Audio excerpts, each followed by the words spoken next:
Welcome, any and all, to the Movie Club Collective, the weekly podcast where we have a discussion about a new movie every week. We announce it beforehand so you have time to watch it because we will ruin everything in it if you haven't seen it already. Joining me, Jon Olson, is here in the studio with me, Jose Venutolo. Yes, hello, I'm back. Joining us from upstate New York is Mike Smith. Welcome. Hello. And joining us all the way out from still kind of light out Los Angeles. Yeah. I'm sorry, that was terrible. Nick Landa. Hello. Welcome. Tonight's episode is about Vertigo from 1958, directed by the one and only Alfred Hitchcock, starring Jimmy Stewart, Kim Novak, and Barbara Bel Geddes. This is our first Hitchcock, our oldest movie so far that we've done. Yes. So let's kind of start in the usual way. Jose, have you seen? What's your Hitchcock experience, and had you seen this movie before? Well, no, I've seen other Hitchcock movies, but I've never seen Vertigo before, so I have no. I was curious about it. Have you seen many Hitchcock films? Or? I've seen Psycho, I've seen The Birds, and I've seen Psycho, and I've seen The Birds. All right. Probably another one. I just can't remember it. All right. They're not relevant. They're not really they don't stick with you. You don't remember them? No, they don't stick with you. Horrible filmmaking. What about you, Mike? What? Okay. Hitchcock passed. Yes. Yeah, I really got into The Birds and Psycho as a kid, and continuously watched. I loved him.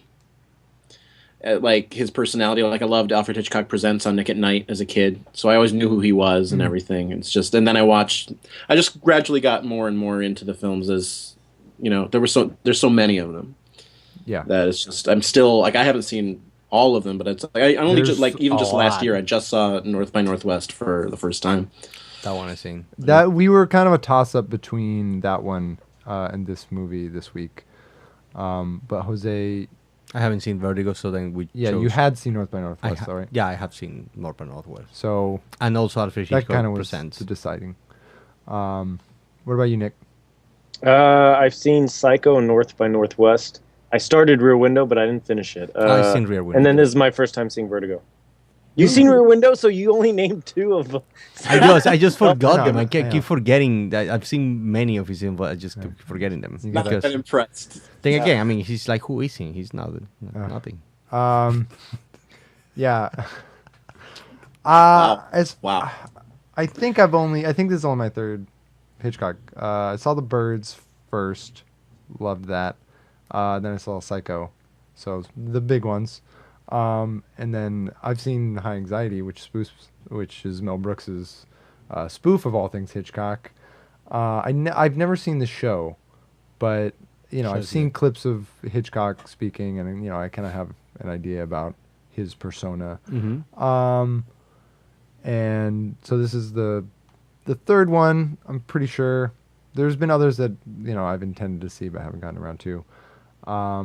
Hitchcock is like a fat Edgar Allan Poe.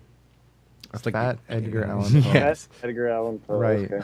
I don't think he was as depressed as Edgar Allan Poe was. I don't know. Was that a Maybe. throwaway, or is there an Well, there's actual lots of connection there? predictive- I don't know. I think, and I was thinking about that right now. Because they make scary stuff. Like out of his demeanor, he's always like somber and lugubrious, and Yeah. he's like, and then it's like he is the embodiment of something that Edgar Allan Poe would have written, and then just embodied. And they're as both fat a person. personality in themselves, Yes, correct. right? Like Poe is kind of as famous as his stories, right? Like Hitchcock is as grim as you could go back in the day without being like today's Tim Burton.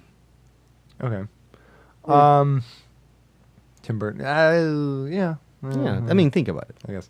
I don't think do he we was a want? grim person. What's What? that? I don't think Hitchcock was a grim. I don't think of him as a grim person when I think of Hitchcock. I mean, I know he made grim films, but I don't think of him as a grim person. Yeah. I think it was very funny. Yeah, I absolutely. think of Alfred Hitchcock as very funny and very in-jokey about himself and the movies. All the movies. Well, Vertigo not so much, and it actually stands apart from all the rest of the movies in major ways. But every movie he makes has some sort of humorous element to it, broadly humorous too. Like in The Birds, where she's driving and it shows the lovebirds tilting every time she does like a speed turn. They're tilting cartoonish. Like there's a lot of broad humor in Hitchcock to counterbalance the grimness of it, or the. So I guess let's talk about how this one is, I guess, similar or different from other Hitchcock films. So like a staple of the two that I've seen is the big genre twist that both The Birds and Psycho, like they start as completely different genres than they end as.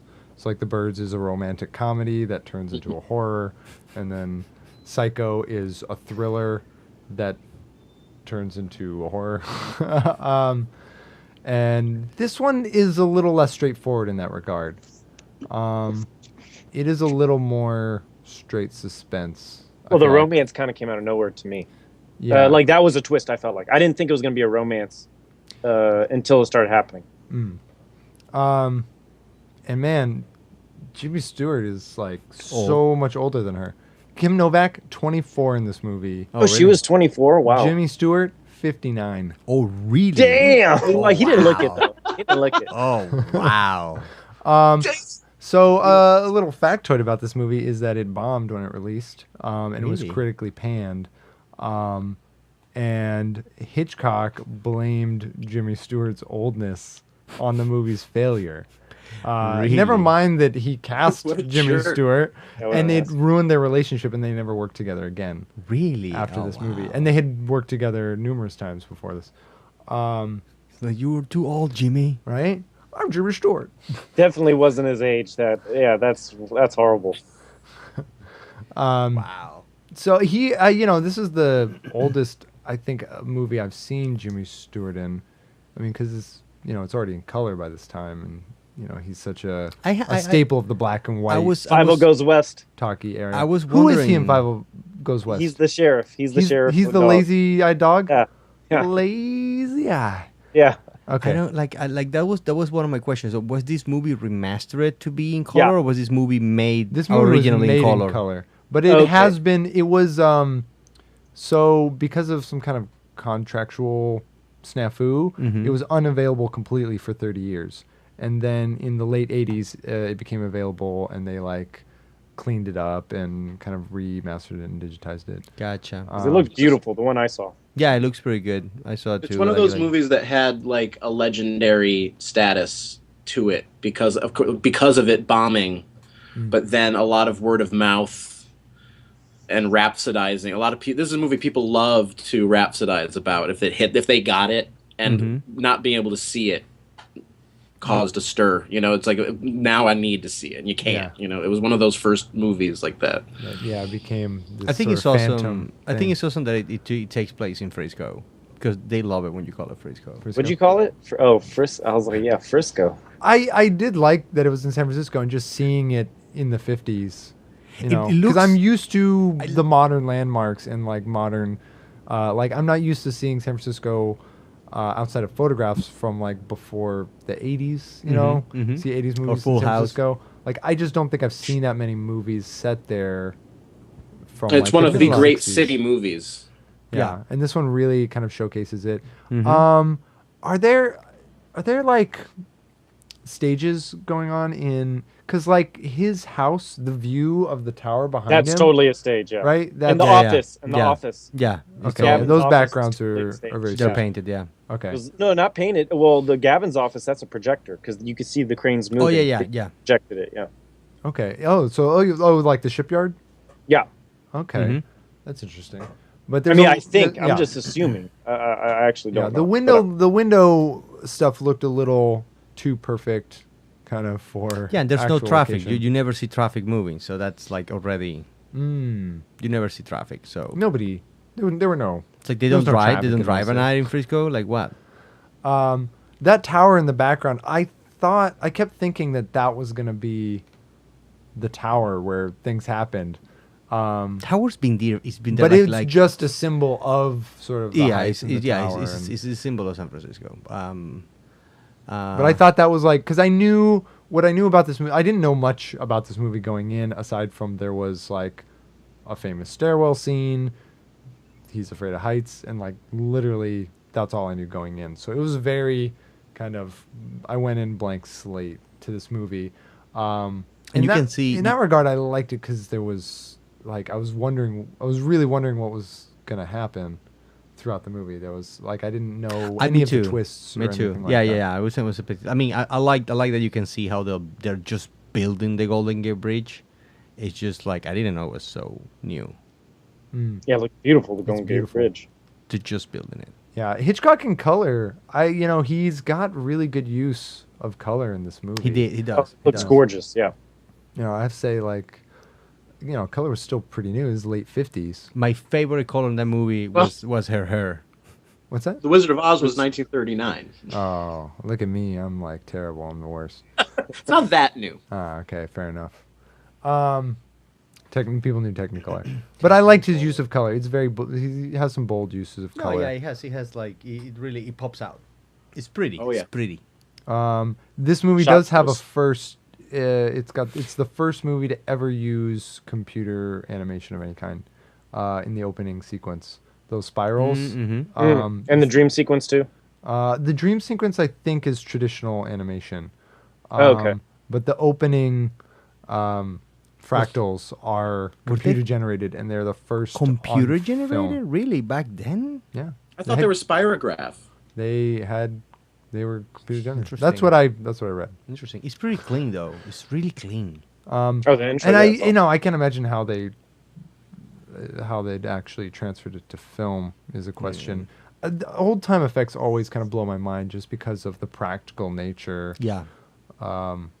It's we take kind of for granted the ability of modern programs to just make effects seamless and very easy, make animation very easy, and it's like it was painstaking back in the 40s and 50s and 60s. So what should we hit? Performance? Maybe. Jimmy. Or should we hit plot first? Let's go with plot. So,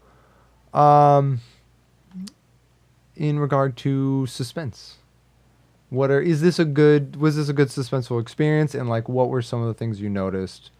Anyone really that you guys noticed that was used as tools for suspense? He is, quote unquote, the master of suspense. And this movie, I think, is an example of that at work. I don't know. Did you guys feel that at all? Mike, what about you? I think this movie is curiously lacking in suspense in comparison to his other movies in that traditional sense. There is a general suspense in the sense of where is this story going and the continual puzzle-like quality of it, coming together slowly. But he was famous well up to this point for deliciously involving you as the audience in the suspense, and you were in some cases ahead of the audience or the plot, and you were seeing things coming that were driving you crazy. And that was the fun of it, and that's why he was the master of suspense. This movie was a lot more interior and personal than anything he'd ever made up to that point, and it sits oddly up against any movies he'd made up previously. And I think on the suspense level, I think this one's a little bit more curious, Yeah, I think the big thing that he does is revealing Kim Novak's character to be a double when she starts to write the letter. That's the biggest one, because then the question isn't like, who is she? It's what's going to happen when it comes out. which takes a while from that point. Which does take a while. And man, does he go into Crazyville. Oh yeah. Oh, he does. In this movie. He goes, yeah. He does. It's kind of it's scary. Those sequences are almost unbearably disturbing for me to watch when he is trying desperately to bring her back. Yeah, like the shopping.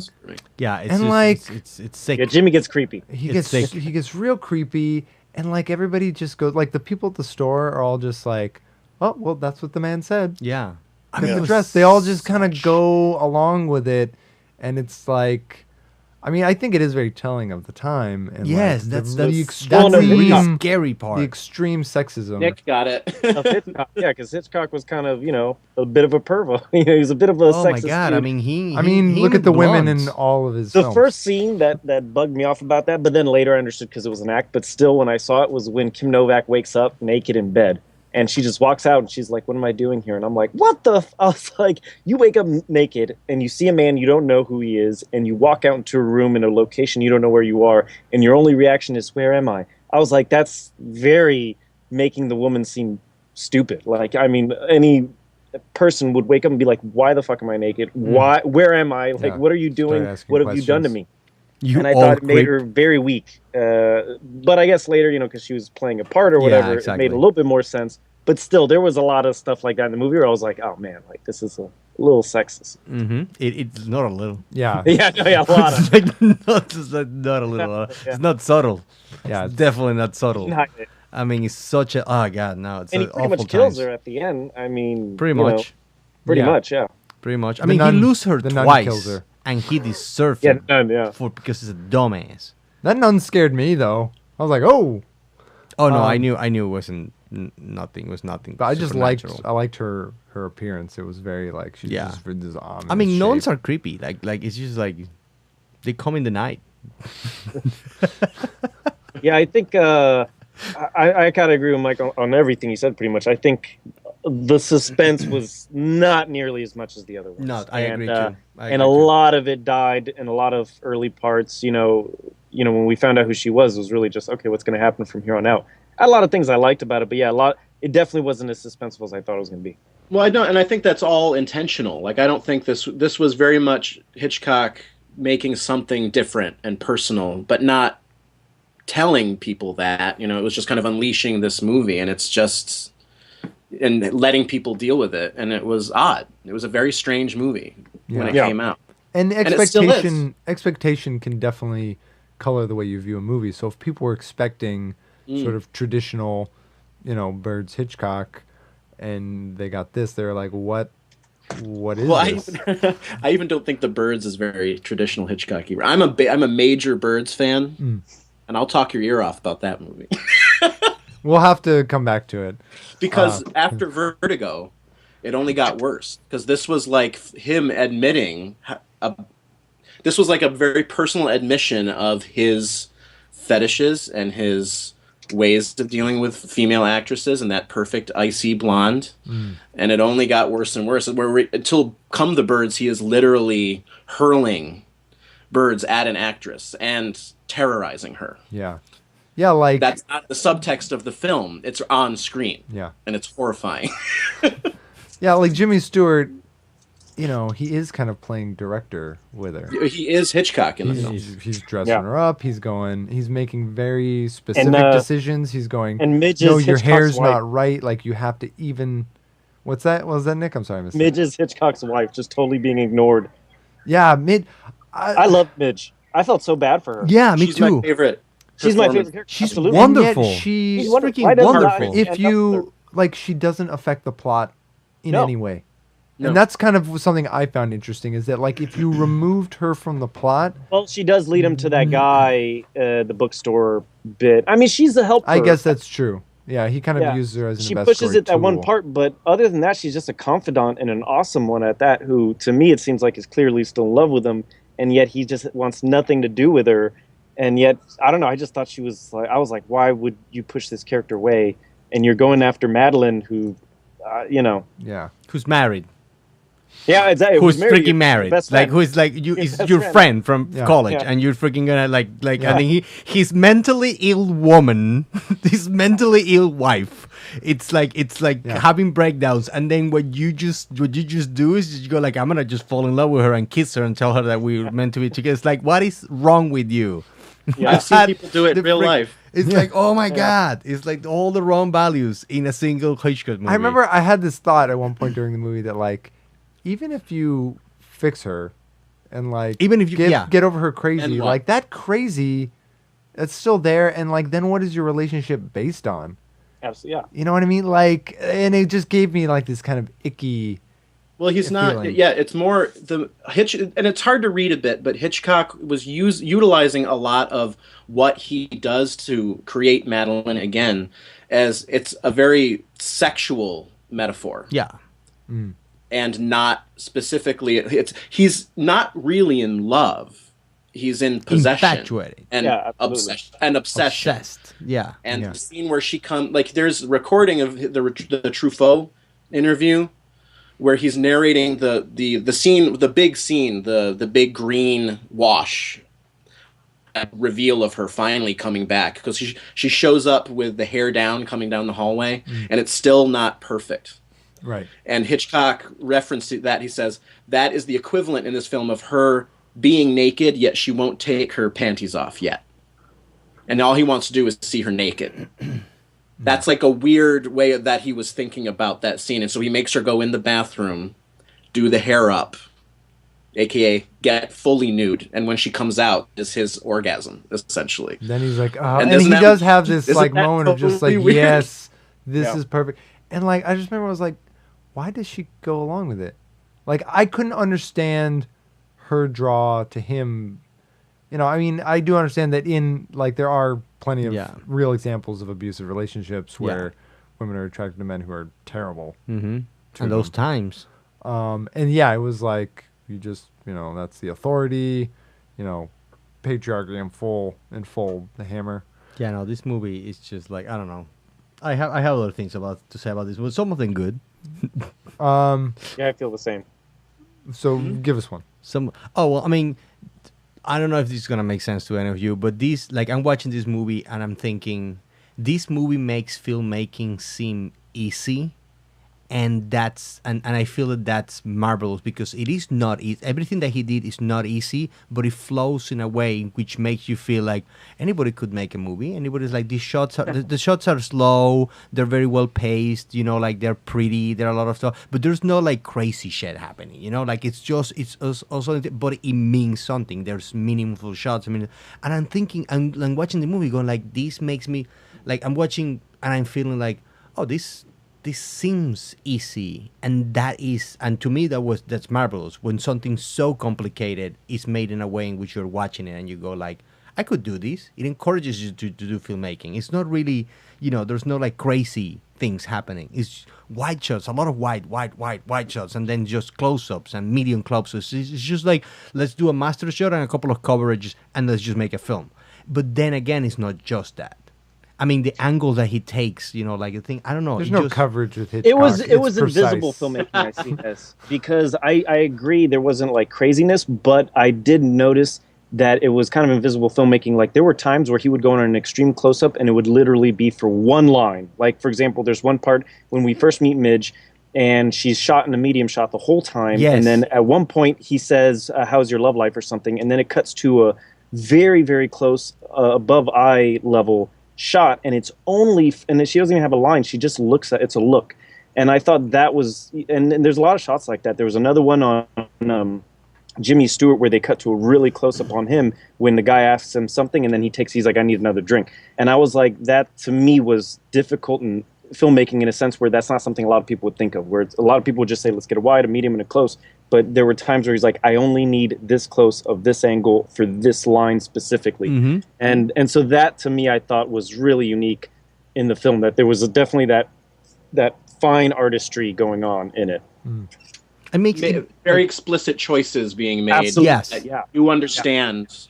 Yeah, not, but you know that he's making that choice. Yeah, for sure. And it has a meaning, and the meaning comes right away. It's like she's in love with him, period. Yeah. I'm just going to make these shots so you understand it right away. And then, like it has a purpose, and the purpose is achieved masterfully. Like you see it and you go, oh God, you're still in love with him. Something that threw me off in the first scene is that weird jump cut, though, where he's jumping to the roof, and it jumps, it goes from like a wide to a medium at like almost the exact same angle, and it's like one of the like big film school no-nos. I thought it was the Matrix just cuts. Rearranging itself.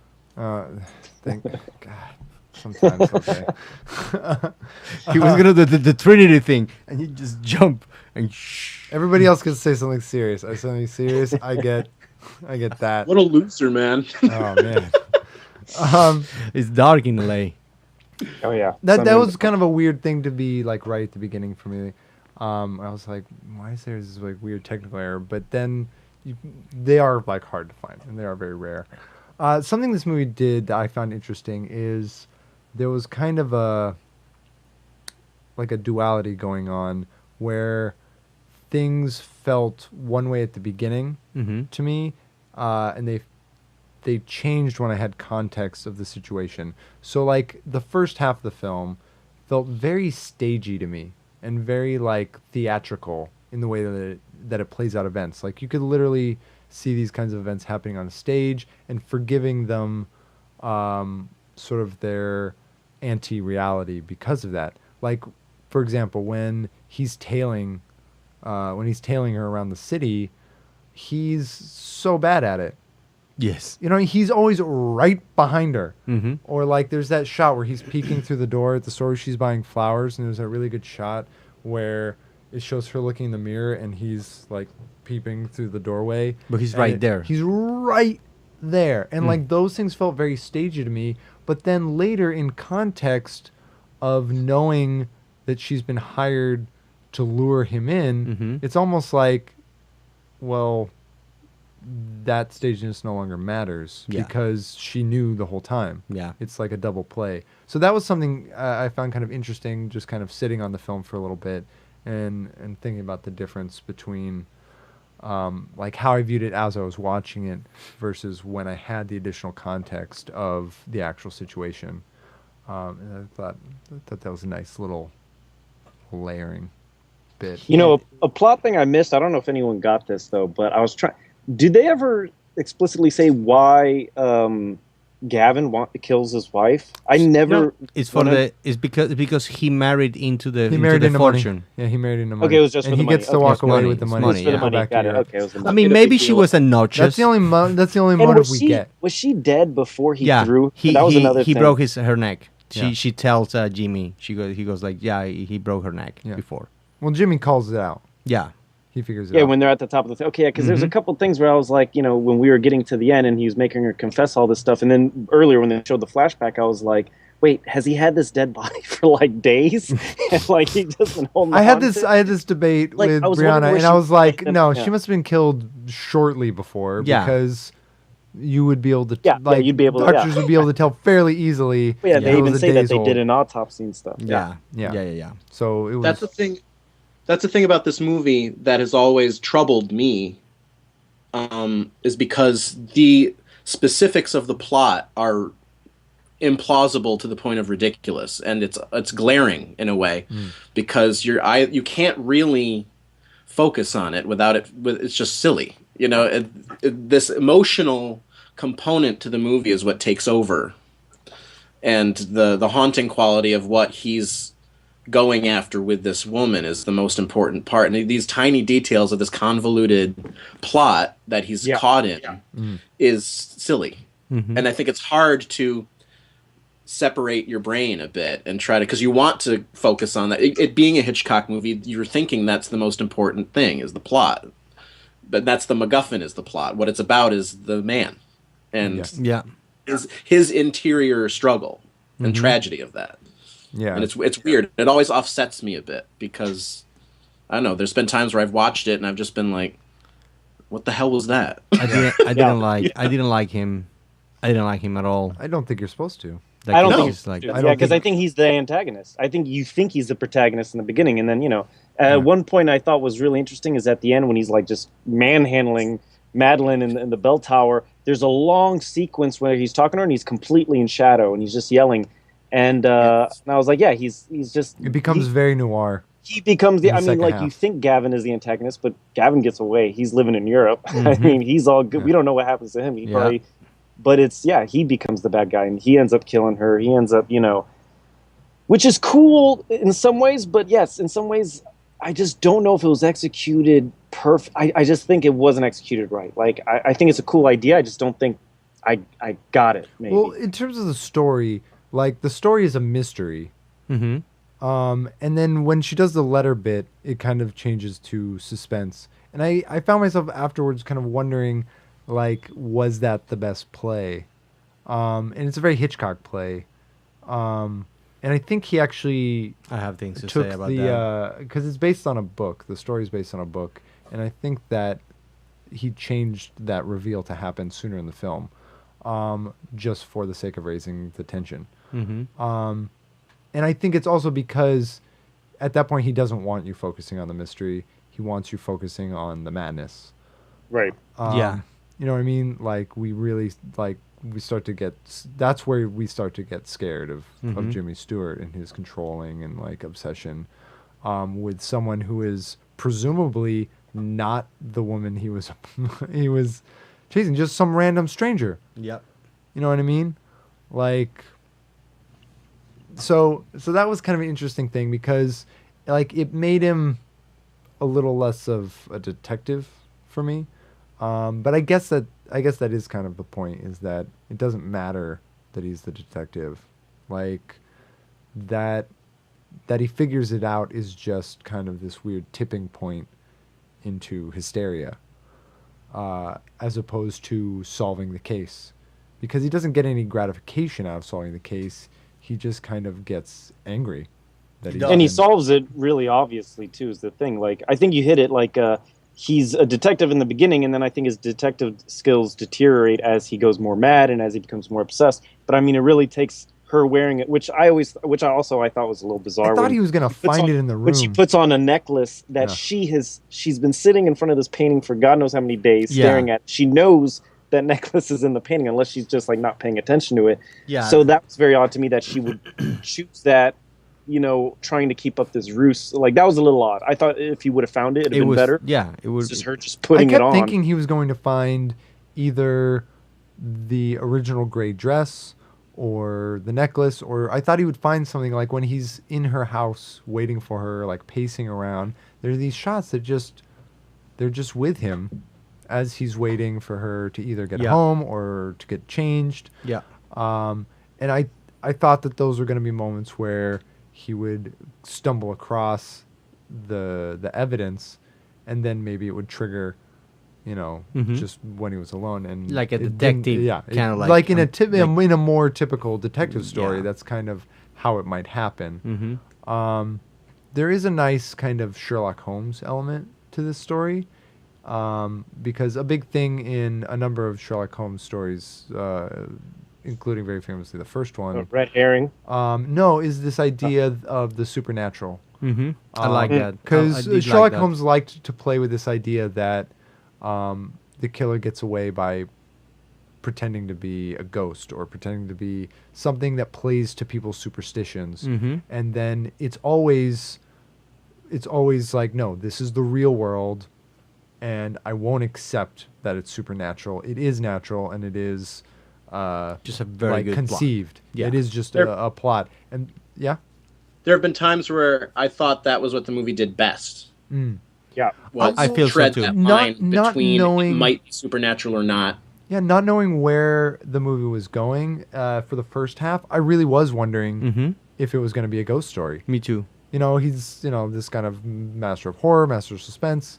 And I didn't know if it was going to be a ghost story or not. And like for a good, like probably the first third of the movie, I was like, okay, might legitimately be a ghost story. The whole first half of the movie, for the most part, the mood is so kind of teasing and ambiguous, and the pacing is so languid, and you know, there's a lot of driving. Yeah, oh my God. I got tired of those POV driving shots. I was like, get there. There's something very almost sadistic in how it is laying that out. It's like he had not made a movie like that either, where it was that kind of specifically paced, almost drowsy making. It's dreamlike in a way, and but you know, boring too. Sometimes it's boring, you know. But and how convoluted was Gavin's plan? Like that, when the whole I love his plan, man. He's like, man, you know what? We will. First of all, that's a lot to gamble on. Where you're like, maybe this dude's scared of heights. He won't go up the stairs. Like, what if he did go up the stairs? Yeah, like, I know. See, holding your dead wife. It was. He put all this fish and all this stuff in one bucket. I was like, that was gutsy of him to be like, you know what? I know this detective. He's a buddy of mine. He's afraid of heights. I'm gonna do this whole thing, and then we'll just set it up to stairs, and he won't go up the stairs. Like that to me was a little flimsy. I know he's pushing it. Their first scene is another one of those scenes that changed kind of context for me when he first meets with Gavin, because their conversation is very odd, and Gavin has a very like odd way of being dismissive, where he's like, "Never mind, you can't help me." And it's like, looking back, it's such a ploy. Mm-hmm. Like, when you know that it's a ploy, it's like, oh, it's so obvious.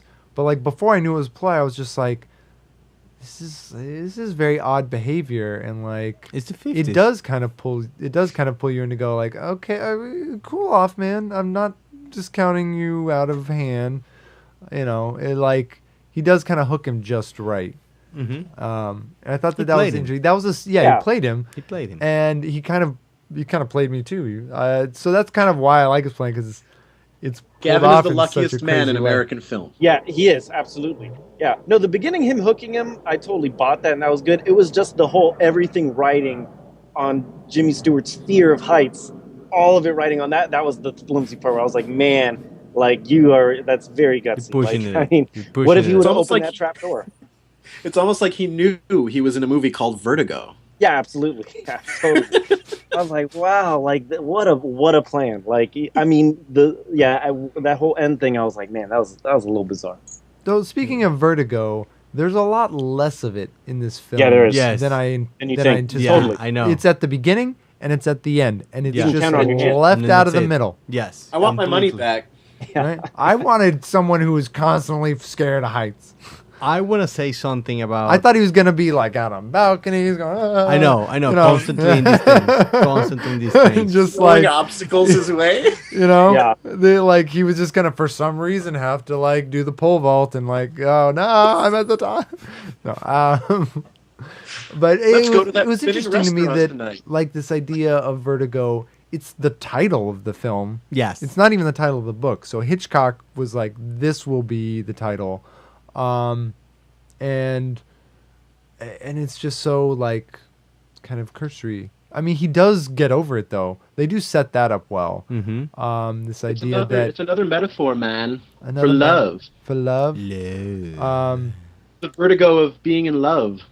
But like, it's not Falling love that love. Cures him. It's like no, it's not. It's vengeance and stuff because he wants her. It's the he's reveal so pissed at her. Yeah. No, that's the weird thing, that it takes him turning, like, you know, into the shadow pretty much to overcome his thing. The like, moment it's nothing he becomes trying to save mad someone. is the moment he's also cured. Yeah. Of his vertigo. Also. Like the real breaking point. Like, he's clearly going mad as he's dressing her up. I'm getting a little bit of an echo. Do you have... All right, anyway. I think it's fine. You're fine now. But he's clearly, like, he's tipping over, and he's going more mad, but, like, when he finally breaks, that's the moment that he gets over his, like, all his... I guess it's maybe a symbol for his inhibition. You know, it's like, it's the thing that keeps us civilized. That I can't drag her up the stairs because I have vertigo, but now I've gone mad, and I'm free of law and order and civilized society and our rules that we put ourselves in. So that's kind of a nice thing. That's my takeaway, right? Every now and then I have my moments. It's super deep. I didn't understand anything. You didn't understand? No, I didn't. You didn't know to explain it again. Watch the episode. You know what? It's all recorded. The thing that I like, God, it's just like when you watch these films, you understand where certain standards were made and how some narrative still carries to these days, you know, and then how certain things were permissible only because society was different. But you know, like you have Vertigo, and then you have Psycho, and then you have Rear Window, and you always have somebody explaining what is happening. You always have a group of people who go and say, this guy had split personality, and then he had this and this and this, and he had a disease, and then he thought he was his mother at the same time that he was himself.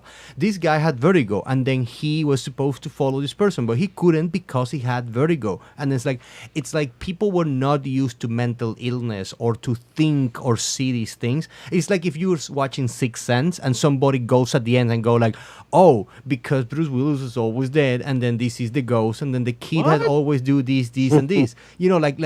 Hitchcock always have somebody explaining what is happening, just in case you're a 1950s kind of person that have no idea beyond baby boom. I'm going to disagree and, with this point. And Vietnam, because I don't know, like whatever. It's still do this.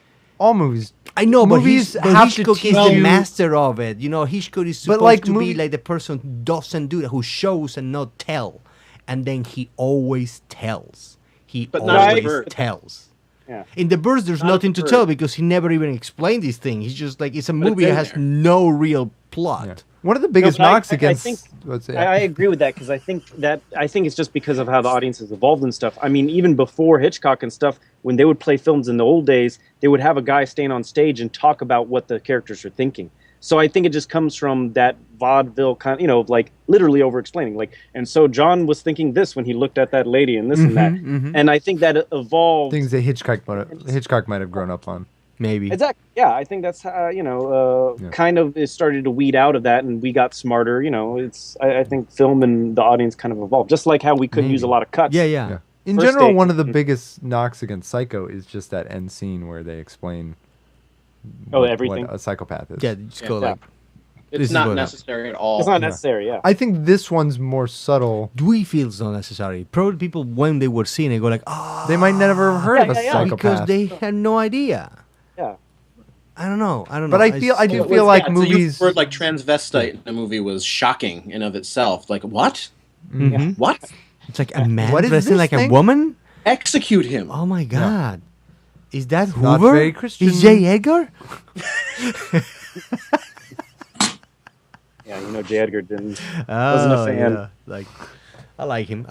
He was tough. So, like, how does this movie? How is it aged? How does it hold up for you as a modern viewer?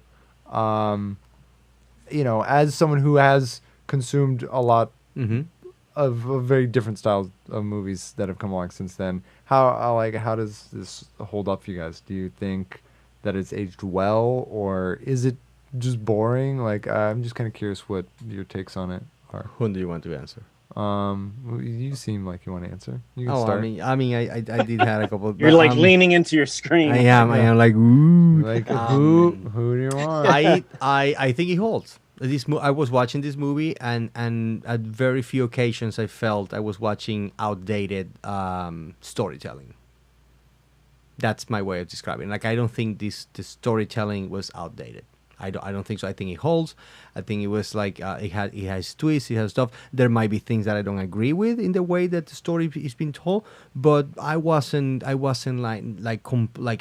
disappointed or anything like that. I mean, I enjoyed watching it, and there was a lot of moments in which you had these like dialogues that they feel a little stagey, but at the same time they feel like clever enough. Like, like when he goes to find her at the hotel. At the McKittrick, which I finally figure out, like, because there's a play that I went to see here, and something called the McKittrick Hotel. I had no idea it was a reference to something important because I'd never seen this movie before. And then he talks to this woman at the reception, and then the whole interchange is just like, it's so 60s, it's so 50s, it's like you shouldn't do this or you should do that. Like, people were so entitled back then to just tell everybody else when they were just doing something wrong. You are doing something wrong. You shouldn't be doing this. I cannot give you this piece of information. Oh, you are a cop. Then maybe I could. Oh, did she do something wrong? It's like the natural thing that a woman like that would do, like that's what people will just be like, oh wow, oh what is happening. I don't know. I enjoyed it. I enjoyed some of the conversations that happened in this movie. They spoke about the times, and they felt not that stagey. All right, what about you, Nick? I think some things have aged and some things haven't. Like cinematography and the soundtrack, I think, are timeless. The directing, for the most part, is timeless. I think social issues, have aged a bit. I think pacing is something that to me is a little dated. I think personally, if the movie was maybe 15 to 20 minutes shorter, it would have been more palatable, just tighter and stuff. There's a lot of the driving and this and that, you know, which is, I think, more of its time. But I think just certain aspects are a bit dated, which is just natural. You know, you don't see that as much, like very long lulls in movies and like this and that. But some of the stuff to me is stuff that people still can't do today, like just, you know, knowing how to shoot it, knowing where the camera should be, this and that. You know, I thought the soundtrack was great for the most part, other than I thought the soundtrack was better in the first half than the second half. I think in the second half it started getting a little too whimsical and romantic, which kind of maybe matched the tone. But in the beginning it was very suspenseful. But yeah, I think some things here and there dated and not. It's a very classic kind of style of soundtrack. Yeah, totally. Yeah, it is. The music in particular. But in the first song, though, was very actually contemporary. I felt like for its time, like, you know, it was very kind of quick and you know, the like opening theme. Yeah, the opening. I love that song. It's a revolutionary score. Yeah, it's a massively revolutionary score. Yeah, you could do a whole podcast just on the score. I'm sure, absolutely. Yeah. In terms of camera work, I like that. What's that? Okay. Going. But he brought up cinematography, so I just wanted to kind of touch on it since it came up. There are some shots in this where I'm like, it looks like a modern shot. Like some of them do look very kind of 50s and of their time, but there are a few where I was like, the quality of the cinematography is so on point, and like the restoration job was obviously very good, at least on the version that I watched. And I was like, this looks like you could just take it out and put it into like a modern film, especially some of the exteriors. Yes, the exteriors for sure. Masterfully done. And I just kind of remembered when you were talking about that there's another first in this movie, aside from the computer shots. It's the first time that they do the dolly zoom. Yeah, I was looking at that. It's the first. Oh, was that the first? It's the very first. It's the first one. So that's I forget the cinematographer's name, but he invented this shot. Wow. Wow, and they did it perfect. Yes. They did really nice. Though the shot always weirded me out because they always cut it really kind of quick. It's it's not like it doesn't settle at all. It doesn't even get close to settling. It's like mid, and it cuts you off, and it's very jarring. And I guess that's the point. Yeah, maybe that's but it would kind of like throw me off. I had this like almost physical reaction to it every time. I was like, man, I wish it would just kind of settle into it a little bit. Another 4 feet of dolly on like 70 millimeter. Yeah, you know? I mean, was it 70 millimeter? Was it? I think it. Or no? Well, what was VistaVision though? I know it was VistaVision. Yeah, I know. It was. I think it was just thinner on the. I don't know. I'm not sure. We can look it up. Whatever. I don't know. It's made of Vista and Vision. But so that was like a revolutionary shot that was in this film, and it's the kind of shot that you have to be careful with. Yeah. You know, it's the kind of shot that an amateur would like love to use. It was the prototype for 70 millimeter, but it was still 35. It was a higher resolution of 35. Look at that. Cool. And then it led to the 70 millimeter IMAX. Nice. OmniMax. Nice. Yeah, like it kind of like the evolution of that shot is kind of like the Lord of the Rings shot where you do that shot with a subject in the middle, which is a very technically incredibly difficult shot to pull off. Yes. For any assistant camera to like pull focus on that kind of a shot. And dolly grip. Yeah, and keep the character. Yeah, the whole thing, and keep the character in focus. So like that was, you know, Lord of the Rings kind of took the shot and took it one extra step by adding a mid-ground subject to it. But you know, it was the first time we'd ever seen anything like. Does he do the dolly zoom? When does he? Oh yeah, in Goodfellas they do it at a part where they're talking in a stall. The diner. The diner. There you go. Yeah, that's a very I like. If you can pull it off, it's impressive teamwork. Yeah. You know, it takes a good amount of setup time, and it's impressive to execute. What about you, Mike? How's the film aged, do you think? You've probably seen more films than all of us combined, so. And I've watched this movie about 5 or 6 times. Yeah. So I've probably seen it more than anybody here. Yeah. Every time I've watched it as I get older, it gets more poignant. And the complexity of the emotions in it have every single time I've watched it gotten, and that may just, I think it has more to do with my own life experiences, of course, because it's like when you're in relationships, and this movie dissects a kind of very dark alleyway of love that I think a lot of people have had some part to do with at some point. At some point, you've been interested in somebody more on a physical level than on an emotional level. Sure. And you don't really want to acknowledge that. And this movie kind of takes it to a very dark extreme. Mm-hmm. And nobody comes off very well in this movie except for Gavin. It's kind of a melancholy movie. And so as I've gotten older, every time I watch it, it's one of the most emotionally complex movies for me. Like, mm-hmm. I can think about it a lot and the different configurations of what he goes through and what she goes through. There's a lot of evolution of feelings, and different for him at that time. This was like one of those big movies that got people to kind of sit up and take notice of.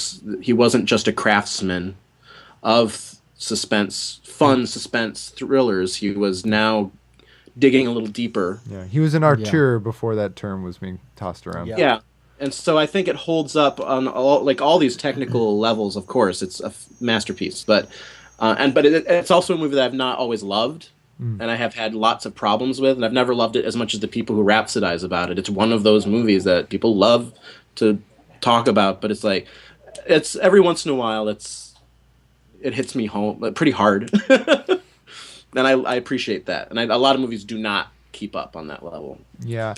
I think in terms of how it's held up, there is something said about like you don't see movies paced like this anymore. No, you even don't. slow movies. No, it's very specifically weirdly slow. But at the same time, while I was watching it, I did have this sense that there are no wasted shots. There are no wasted scenes. Even like the long driving scenes serve a purpose. I really kind of felt like every scene does have resonance and real purpose, which I feel like a lot of times today, especially when you look at kind of the more blockbustery films, there are just superfluous scenes all over the place. And, I think what kind of holds this movie, despite its pace, its old-timey pace, is the fact that there's not really any waste. It's all very intentional, and it all serves the larger story. Specific. So I think on that level, it gives it kind of a timeless quality, just because that is masterful to not waste scenes. Like even the scenes where he's waiting. The one that kind of like struck me while I was watching is when he's in her apartment and he's waiting for her to come home, and it's just like he's kind of pacing around, and I was like, why is this shot holding for so long? Mm-hmm. And it's like, it's so that I can ask myself that question. Yeah. You know what I mean? It's so that I can wonder. I can go, is he gonna find something? Like, it's just kind of like luring you in. It's kind of pulling on the rope. It's putting you on edge. It's putting on edge. And it's a technique that's not used a whole lot anymore. It's not. Because it doesn't necessarily spell dollar signs. And it didn't for this movie either, as a matter of fact. What you feel about I keep forgetting her name. Maud is the name. Midge. Barbara Bel Geddes. Yes, and it almost feels like he's making a statement because she's an independent woman in a time ruled by men, and she is, and this is because. And this is probably the reason why men do not find her attractive. Like, she does not get a man because she is an independent woman. She's not a victim. He falls in love with the victim. He wants to save a woman. He wants to have the kid that has no idea of the war, and he wants to be the guy who teaches her, the guy who holds her. Yeah, exactly. It's just he wants like to that. feel responsible. It speaks so much about those times. And then when she was like right there, she was perfect, she was beautiful, she was intelligent, she was successful, she was like everything you wanted. He just didn't want her. He wanted the other. He wanted the one that he could control, the one that will not give him problem, the one that men from those times will want. Men are terrible, terrible, except in the 21st century. I think you've hit on something interesting in here. every era. Hold on. Hate it. It's very passionate. I hate it. I hate our gender. But We're horrible okay, people. Okay, I got it. My goodness. Sometimes I do. Sometimes I do. Yeah. Get help. Next time he's going to arrive as Josefina. But I think you hit on something interesting, which He's like, what happened? we'll let it settle. He's like, Oh. I'm gonna make a book called "The Man Who Hated Men." Yeah. It's gonna be the man Right. with the dragon tattoo. Can I finish? Can I finish? Can I finish? Can I finish? I'm not finished. Okay, I'm ready. Little South Park Do it. for y'all. What's interesting about that character, like sort of the independent woman who is still kind of ostracized and like lesser for not needing him. I feel like, you know, in retrospect, it's like a harsh commentary on the time. But at the time, is that not kind of like a dangerous idea to just be propagating? Because, you know, movies in their time influence the culture. Mm-hmm. And so, like, is this movie condemning or is it reinforcing? Like, I feel like we can look back on it in a way that says it's condemning this culture. I think it's a pretty cautionary story about going for that. I mean, it's not only that she's a damsel in distress type, she's also Kim Novak. You know, she's a blonde. She's, you know, she's that Hitchcock woman of, you know, this kind of unattainable. She's on the looks level. You know, she's out of my league, and I'm going to go after. She's like, but I was talking more about Midge, actually. Well, Midge is also kind of frumpier with glasses and a little. You know, she's more manly too. Because, I mean, doesn't it kind of say that, like, if you are this independent woman, that you'll end up alone and manless? Mm-hmm. Like, I feel like in the Sometimes. context of its own time, that's kind of a dangerous idea. You know, I feel like we can look back on it now and it feels more like commentary, but, you know, you don't make movies for future generations. You make movies for people now. Yeah. You know, like you write books for a modern audience. You don't write them for future audience because you don't know what future audience is going to think. So I'm just kind of curious if anybody else kind of agrees with that idea. I don't think the world is as different as we make it out to seem. Yeah.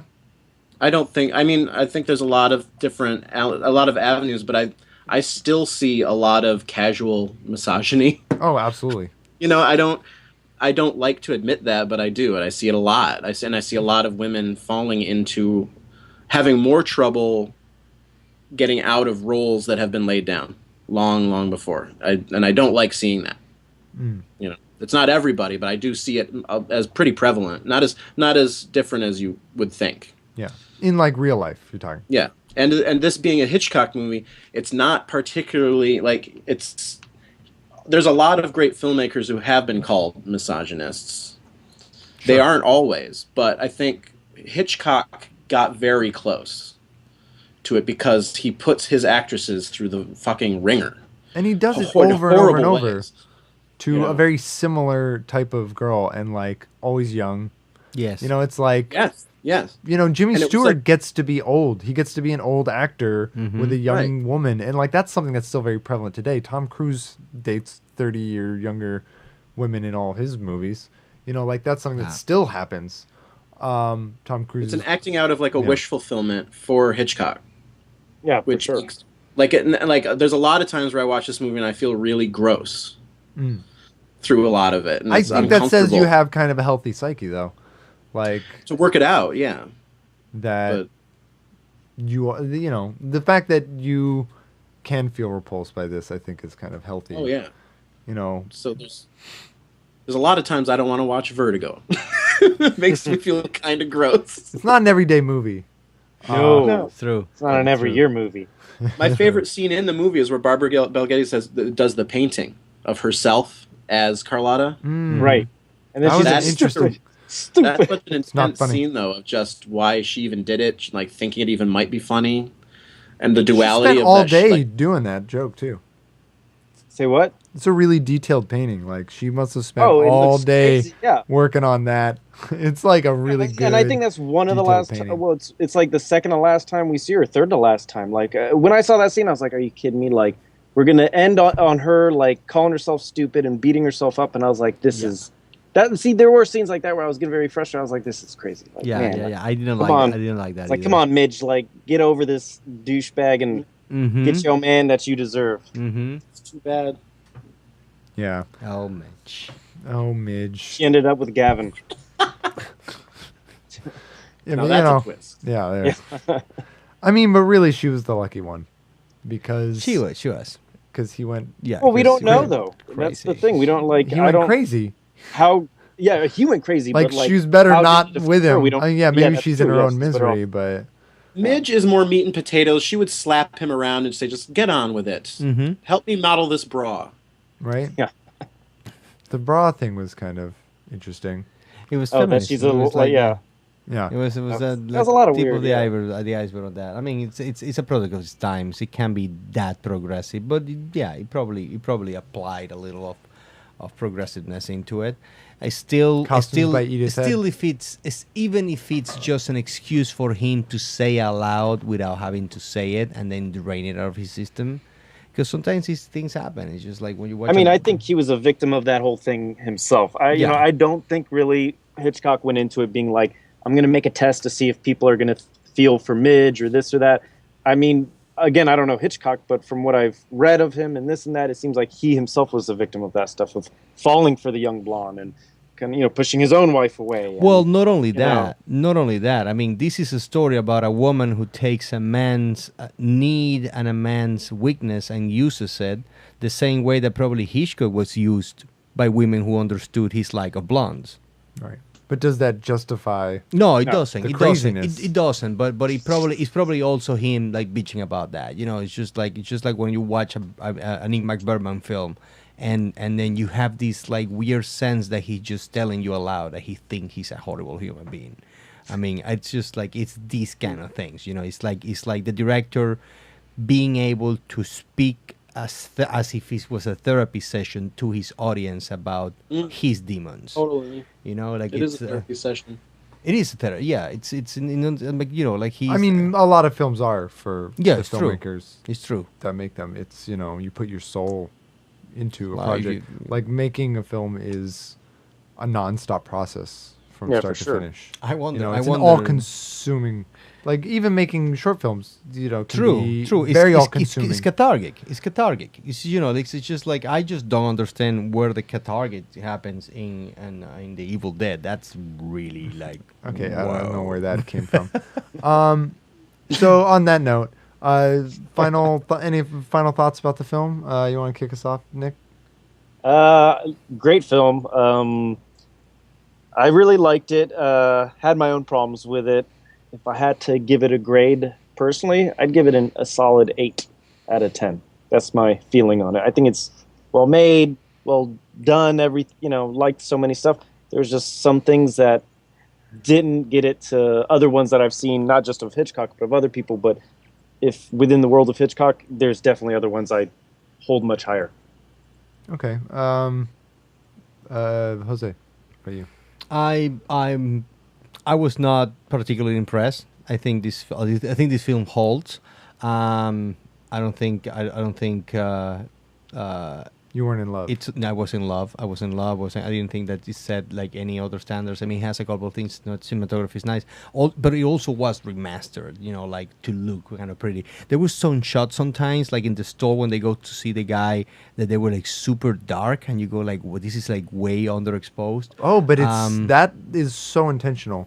Like Yeah, the for sure. bookstore is light I- until they go in, and then it's dark, then it's and then the when he walks realistic out, dark- it the gets lights dark. come up again. Yeah, And at it's- first, it was kind of odd. And I was watching it with Brianna, and we were kind of like, "Was that intentional? Was it like some weird thing with the processing?" But I'm after kind of thinking about it and doing a Yeah, little I'm reading, sold. it's super Yeah. intentional.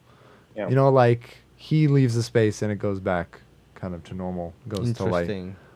She does. Like this movie is so intentional.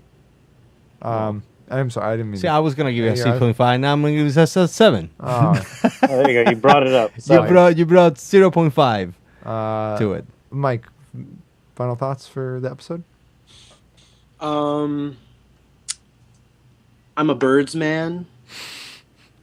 Birdman. But I have a lot of affection for this movie, and it's one of the few movies that I keep coming to that seems like radically different each time I've watched it. And I don't think I think it's a difficult movie to assess, and deals with there's a lot going on here. There's a lot of technical stuff. There's a lot of emotional stuff. There's a lot of genre stuff. It's a big hunk of movie, and that's kind of about it. I don't really have any kind of settled thoughts about Vertigo even after watching it over and over again that's fair. Years. My thoughts are kind of that this movie is not for everyone. I think if you love cinema, this is a good movie to watch. If you are kind of a fan of deeper thinking and analysis, this is a great film to watch. Yeah. If you are a casual popcorn movie goer, who will see this week's release maybe, and you're very choosy about them at that, I don't think this is for everybody. No. And I feel the best movies are not. Right? And I also feel like showing this movie to the wrong person could send the wrong message. True. Like, I think that you kind of have to watch responsibly, and you have to look at it like, this is a study. This is like a meditation. Mm-hmm. It's made to invoke, your thoughts of self and like, what are my animal desires versus, what is... Whoa. That was like... Is that a Nick? I'm just waiting it out. Is that a Nick? That's Nick. That's a me. plane. No, it's the plane in your apartment. Is that a fart? Oh my god. All right, let's bring it back. I could have just hit this, actually. So you're not getting laid watching Vertigo? No. Oh, no. I mean, unless she's a... No. She got to be a freak. When she climbs on top and then goes like, it's so high. Yeah. Yeah.